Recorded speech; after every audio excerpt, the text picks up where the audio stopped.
하나님께서 오늘 우리에게 주시는 말씀은 요한복음 9장 1절로부터 12절 말씀입니다. 이 기록된 계시의 말씀을 봉독할 때 살아계신 하나님의 음성을 들으실 수 있기를 바랍니다.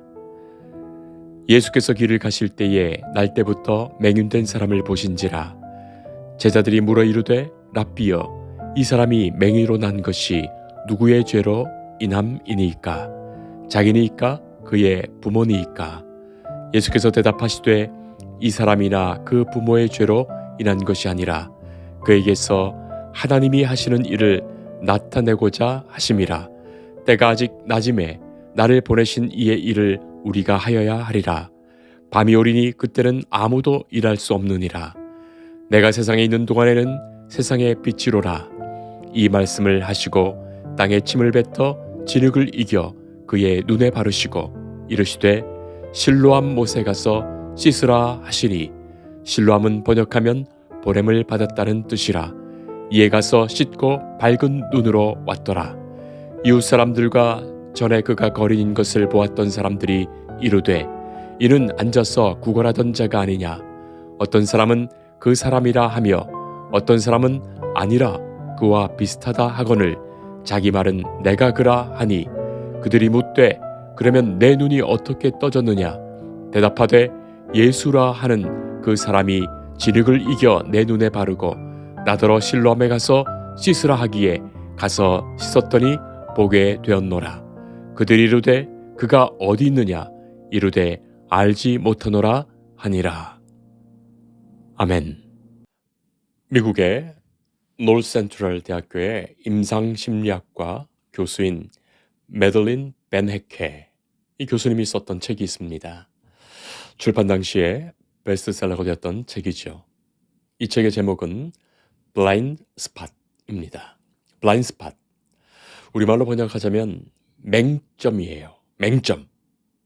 맹점이라는 것은 분명히 있긴 있는데 지금 우리 눈에 보이지 않고 우리 눈으로는 보지 못하는 그것을 말하지요. 운전하시는 분들은 아마도 그런 경험이 있지 않겠습니까? 사이드 미러를 보면서 차선을 변경하는데 아니 갑자기 어디에서 나타났는지 왼차가 크락션을 빵 울리면서 그 운전자에게 욕을 들었던 그런 경험이 있지 않으십니까? 저도 그런 아찔했던 경험이 있었습니다. 사각지대죠. 눈에는 보이지 않지만 실제로 바로 있는 거예요. 맹점입니다. 이 책의 저자는 인간의 의식에도 맹점이 있다고 주장하면서 그 맹점을 10가지로 쓰고 있는데 그 중에 대표적인 3가지를 말씀드리겠습니다. 인간의 의식의 맹점. 첫째는 사람은 자기가 뭘 모르는지 모른다. 인간은 아는 것만 아는데도 마치 다 아는 것처럼 생각한다는 거예요. 모르니까 모른다는 생각도 하지 못하는 거예요. 둘째는 전체를 놓치고 부분만 본다. 흔히 숲을 보지 못하고 나무만 보는 격이죠. 숲과 나무를 동시에 봐야 한다 하지만 그럴 수 있는 통찰력이 결여되어 있어요. 셋째는 자신의 결점을 보지 못한다. 결점을 인정하려 하지도 않고 결점이라고도 생각지도 못한다는 거예요. 저도 대학에서 공부를 오래 했고 또 대학에서 학생들을 가르치기도 했는데 대학가에서 흔히 하는 농담 같은 진담이 있습니다. 이런 것이죠. 학사학위는 내가 다 아는 것 같다 하는 사람에게 주는 학위. 석사학위는 알고 보니까 내가 너무나 모르는구나 깨달은 사람에게 주는 학위. 박사학위는 나만 모르는 줄 알았더니 남들도 다 모르더라. 그것을 안 사람에게 주는 학위. 교수는 뭐 어차피 다 모르는 거 이거라도 우겨보자고 하는 사람. 목사님은 거봐, 결국 하나님만 다 아시지. 성도 여러분, 우리가 신앙생활을 하는데도 우리 각자에게도 다 맹점이 있어요. 하나님의 관점과 하나님의 눈에서 모든 것을 볼 수 있다면 그런 맹점이 없겠지만 우리는 여전히 내 관점에서, 내 생각에서, 내 판단으로 신앙생활을 하고 있기에 당연히 맹점이 있는 겁니다. 등산을 하면서 높은 정상에 올라가서 세상을 바라보면 시야가 완전히 달라집니다. 비행기를 타고 높이 올라가서 창문을 열고 세상을 보면 생각이 확 바뀌지요. 살면서 그렇게 대단하게 보였던 것들이 이 커다란 세상에서 그야말로 초라해 보입니다. 단순히 나무가 아니라 큰 숲이 보이고, 단순히 산 하나가 아니라 산맥이 보이죠. 강물이 흘러서 만나는 바다가 보입니다. 내 앞에 먹구름 너머에서 빛나는 태양을 보게 됩니다. 우물한 개구리는 우물 밖의 세상을 전혀 모르지요. 자, 그런 의미에서 우리의 신앙이 성숙해진다는 것은 무엇일까요? 내 눈이 아니라 주님의 눈으로, 내 생각이 아니라 주님의 말씀으로 세상을 보는 것. 그때 천국이 환하게 보이고 하나님께서 일하시는 그 역사가 보입니다. 예수님은 한 맹인을 만나십니다. 이 사람은 날 때부터 맹인입니다. 그러니 깜깜한 세상에서 태어나서 깜깜한 자기 세상에서 살면서 그야말로 눈으로 본다는 것이 무엇인지도 모르는 사람이에요. 온통 암흑 속에 살아가는 사람 아니겠습니까? 아무것도 못 보는 사람입니다. 본다는 것이 무엇인지도 모르겠죠. 자, 그런데 지금 멀쩡히 눈을 뜨고 있는 사람들이 하는 말 들어보세요. 이 사람이 맹인으로 난 것이 누구의 죄 때문입니까? 자기의 죄입니까? 부모의 죄입니까? 세상 사람들과 제자들의 말이 그것입니다. 구걸하는 거지, 맹인이 살면서 이런 말 얼마나 많이 들었을까요? 현재 지금 이 원인을 과거로 돌리면서, 과거를 탓하면서 지금을 고착화하고 지금 삶에서 어떠한 소망도 어떠한 변화도 일으키지 못하는 그런 생각 아니겠습니까? 어쩔 수 없는 죄인이라고 정죄하면서 마치 운명론처럼 지금의 현실을 그대로 받아들이게 만드는 것이죠. 이해할 수는 있지만 고칠 수는 없는 말입니다. 누군가가 급하게 들어오다가 문 앞에 둔 물잔을 발로 차서 병이 깨지고 물이 다 쏟아집니다. 자, 어떻게 해야 할까요? 누가 여기에 두었나? 왜 두었냐? 뭐하러 두었냐? 왜 그렇게 문을 급하게 열고 들어왔느냐? 눈을 어디에 두고 사느냐? 따지게 되면 결국 서로가 원망만 만들 뿐입니다. 지혜로운 사람은 얼른 치울 겁니다. 다치지 않았는지 물어볼 거예요. 예수님은 말씀하십니다. 그런 것이 아니다. 그에게서 하나님이 하시는 일을 나타내고자 하심이라. 예수님은 완전히 다른 관점에서 말씀하십니다. 사람들은 지금 혀를 차면서 무슨 죄를 지었길래 저렇게 사는가 하겠지만 예수님은 결코 원인을 묻지 않으시고 과거를 따지지 않으시고 새로운 목적을 향하여 미래를 말씀하시면서 지금 오늘을 변화시켜 주십니다. 요한복음은 세상이 온통 어둠 속에 있다고 말씀합니다. 빛이 없으니 볼 수 없다고 말씀합니다. 그러나 이제는 예수님이 빛 되어 오셨고 예수님이 세상의 빛으로 나타나셨습니다. 그 빛 되신 예수님을 영접하고 그가 내 안에 계실 때 우리도 그 빛으로 살게 되고 세상이 환하게 밝아지며 분명히 보게 될 것입니다. 성도 여러분, 여러분들은 무엇을 보십니까? 오늘 우리가 만나는 이 맹인은 요한복음에서 참으로 중요한 인물이 됩니다. 이 맹인은 아마도 훗날 소중한 교회의 성도가 되었을 것입니다. 그래서 오늘 이 말씀이 기록될 수 있었지요. 요한복음 9장 전체가 이 맹인의 이야기입니다. 이 맹인의 이야기는 그야말로 요한복음이 전하려는 그 말씀의 핵심과 중심을 잘 나타내 보여주지요. 자, 우리는 이 맹인의 마음과 움직임을 따라가 보려 합니다. 평생을 앞 못 보고 구걸하면서 살아가는 이 맹인.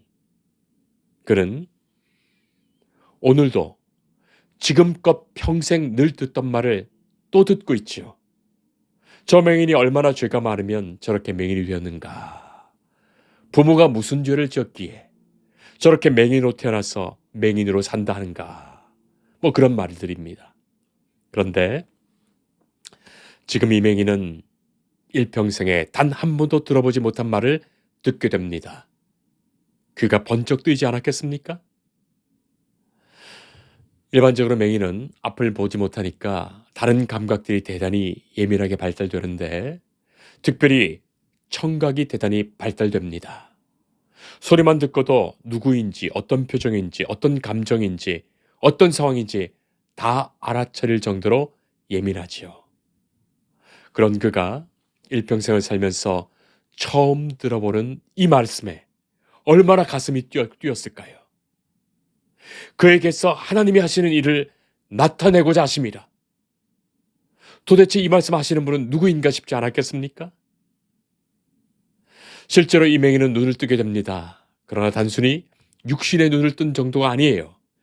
영적인 눈을 뜨게 됩니다. 예수님은 이 맹인의 영적인 눈을 뜨게 하십니다. 이어지는 말씀을 통하여 그것을 분명히 보여주시죠. 처음에는 예수님을 지나가는 한 사람 정도로 알았습니다. 그러다가 그가 하는 말을 듣고서는 특별한 분이라는 생각을 갖게 되지요. 그리고 11절 말씀 보면 예수라 하는 그 사람, 그의 이름을 알게 됩니다. 그러다가 17절에 가서 선지자라고 생각하게 됩니다. 그리고 33절에서는 하나님께로부터 오시는 분으로 알게 되고 마침내 35절에서 인자와 주님으로 알게 되고 예수님을 주님으로 믿으며 고백하게 됩니다. 예수님은 이 사건을 통하여 말씀하십니다.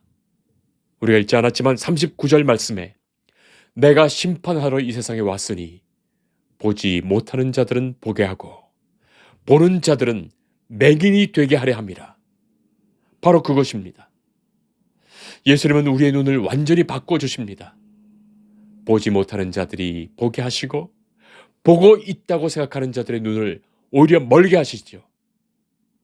성도 여러분, 여러분들은 무엇을 보십니까? 무엇을 보고 있다고 생각하며 살아가십니까? 그러나 영적인 눈을 뜨지 못하고 여전히 영의 눈이 감겨 있어서 신앙 안에서 진정으로 보아야 할 그것을 보지 못하는 이들, 그들을 향하여 예수님 말씀하시죠. 41절에 너희가 맹인이 되었더라면 죄가 없으려니와 본다고 하니 너희 죄가 그대로 있느니라. 이 맹인은 날 때부터 아무것도 보지 못했습니다. 자신이 못 보는 것을 너무나도 잘 알고 있습니다. 그래서 못 보는 것을 못 본다고 생각하며 살았습니다. 그러나 이 세상에는 두 눈을 뜨고 있으니 자기는 다 잘 보고 있다고 믿는 사람들이 얼마나 많습니까? 두 눈 멀쩡히 뜨고 사는 사람들, 그러나 진정으로 보아야 할 것에 맹인인 사람들, 그런 사람들이 얼마나 많습니까? 오늘의 이 말씀에도 바리새인들로 상징되는 이들이 눈을 뜨고 있으면서도 영적인 맹인이었던 거예요. 자기 우물에 갇혀서 자기가 보는 것만 보고 있고 자기가 뭘 보고 있는지 보는지도 모르고 있고 자신이 보는 것으로 다 보는 것으로 착각하면서 자신의 맹점을 전혀 인정하려 하지 않습니다. 오히려 그런 자신을 정당하며 살아가지요. 그것으로 인해 진실을 가리게 됩니다.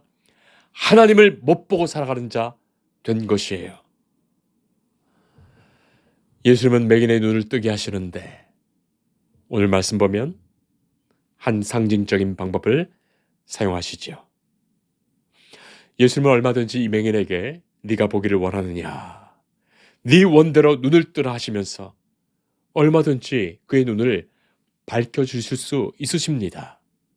성경에 보면 다른 맹인들을 고치실 때 그러셨던 거예요. 그러나 무슨 이유에서인지 오늘은 특별한 방법으로 하나님의 일을 나타내시죠. 예수님은 땅에 침을 뱉어서 진흙을 이겨서 맹인의 그 눈에 바르십니다. 그러고는 실로암 못에 가서 씻으라 말씀하시지요? 실로암은 지금 이곳에서 약 5리 정도 떨어져 있습니다. 성인 어른이 걸으면 한 30분 정도 걸리는 거리지만 맹인이 더듬으면서 걷는다면 2시간은 좋게 걸릴 겁니다. 왜 그러셨을까요? 예수님은 이 일로 사건을 만드셨습니다. 하나님께서 그를 통하여 하나님이 하시는 그 일을 나타내시려고 말입니다. 맹인이 만약에 더럽게 외침을 뱉어서 진흙을 내 눈에 바르느냐 그런 마음이었다면 이 맹인은 결코 그 말씀에 순종하지 않았을 거예요. 그러나 맹인은 말씀 그대로 순종합니다.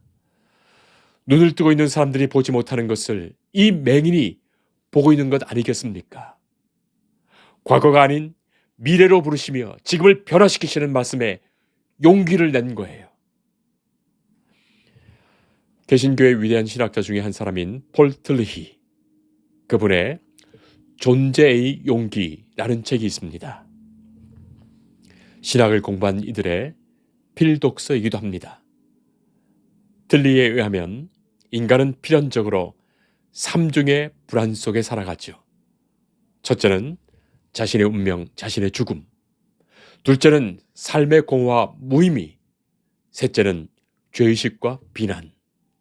이 3가지 불안으로 인하여 인간은 좌절하게 되는데 신앙은 바로 이것에 저항하는 용기이다 말합니다. 그리하여 신앙이란 용기가 인간을 생명으로 살도록 존재하게 한다. 그렇게 말하죠. 지금까지 살아왔던 운명, 삶의 공허와 무의미, 죄의식과 비난에서부터 벗어나 주님이 명하시는 그 소망의 길로 나아가는 용기가 이 맹인에게 생겼던 것 아니겠습니까? 바로 그것이 믿음이요 신앙이었던 거예요. 지금까지 지냈던 자기 우물에서 벗어날 그 용기 아니겠습니까? 주의 말씀의 능력 안에서 말입니다. 바로 그 용기를 예수님께서 주셨고 그 용기를 경험하게 하신 사건이에요. 성도 여러분, 지금 이 맹인이 눈에 침으로 이긴 진흙을 바르고 더듬거리면서 실로암까지 걸어가는 그 모습을 한번 상상해 보세요. 사람들의 눈에 무엇이 보이겠습니까? 이 맹인이 얼마나 우스꽝스럽겠습니까? 안 보이는 그 눈을 더욱 우습게 만들고 그 못 보는 눈에 진흙을 덮어서 나는 맹인이요. 그것을 더욱 시위했던 거예요. 아이들이 놀리면서 따라가지 않았을까요? 사람들이 그 맹인 보면서 왜 저렇게 멍청한 일을 하고 있느냐 조롱하면서 비난하지 않았을까요? 떠들며 웃지 않았을까요? 그러나 이 어처구니 없는 일에서 하나님의 역사가 이루어지는 거예요. 맹인이 실로암에 가서 그 눈을 씻었을 때, 그 눈을 뜨고 환하게 보았을 때, 그 장면을 목격했던 사람들에게는 결코 잊지 못할 충격이 된 것입니다. 성도 여러분, 우리는 2가지를 생각합니다. 첫째는 이 일은 맹인이 요청한 것이 아닙니다. 전적으로 하나님이 주도하신 하나님의 은혜의 역사예요. 하나님이 시작하셨고 하나님이 일하십니다. 하나님이 역사하신다는 그것을 나타내신 사건이에요. 둘째는 예수님이 말씀하신 어떤 방법이든지 우리가 그 말씀 그대로 순종할 때 하나님의 역사가 이루어집니다. 우리가 지금까지 보았던 그것이 아니라 그것 너머에서 하나님이 이루어가시는 그 역사를 우리로 보게 하십니다. 우리가 보지 못했던 것을 하나님은 보게 하십니다. 자, 그런데 이 맹인은 이 사건으로 육의 눈을 뜬 것만이 아니라 영의 눈을 뜬 자가 됩니다. 우리에게 찾아오셔서 말씀하시는 주님, 과거를 탓하며 현재를 어둠 속에 살게 하는 세상의 것이 아니라 미래를 소망하며 지금을 변화시켜 주시는 주님, 지금까지 우리가 어둠에 살았음을 알게 하시고 주님만이 세상의 진정한 빛 되심을 알게 하시는 주님, 그분 주님을 만나실 수 있기를 바랍니다. 세상의 삶에서 영적으로 보지 못했던 나의 맹점을 분명히 자각하며 주께서 내 눈을 뜨게 하시고 주님의 눈으로 세상을 바라보며 저 하나님 나를 환하게 보게 하시는 그 은혜의 역사가 우리 안에 있기를 소망합니다. 사도 바울은 에베소서 5장 8절에서 말합니다. 너희가 전에는 어둠이더니 이제는 주 안에서 빛이라. 빛의 자녀들처럼 행하라. 기도하겠습니다. 하나님 감사합니다. 주께서는 과거를 탓하며 현재에 머물게 하지 않으시고 내일을 소망하는 중에 지금의 현실을 변화시켜 주십니다. 내 모습, 내 형편, 내 삶을 다하시는 주께서 내 삶에 하나님이 하시는 일을 나타내십니다. 주님, 우리가 주를 더욱 알게 하옵소서. 생명을 주시는 주님을 더욱 사모하게 하옵소서. 주의 빛된 말씀 안에 거하게 하시고 주의 말씀에 응답하는 빛된 성도의 삶으로 인도하여 주옵소서. 예수님 이름으로 기도합니다. 아멘. 주님을 늘 믿으며 그 손을 의지하고 내 몸과 마음을 바쳐서 끝까지 충성하리.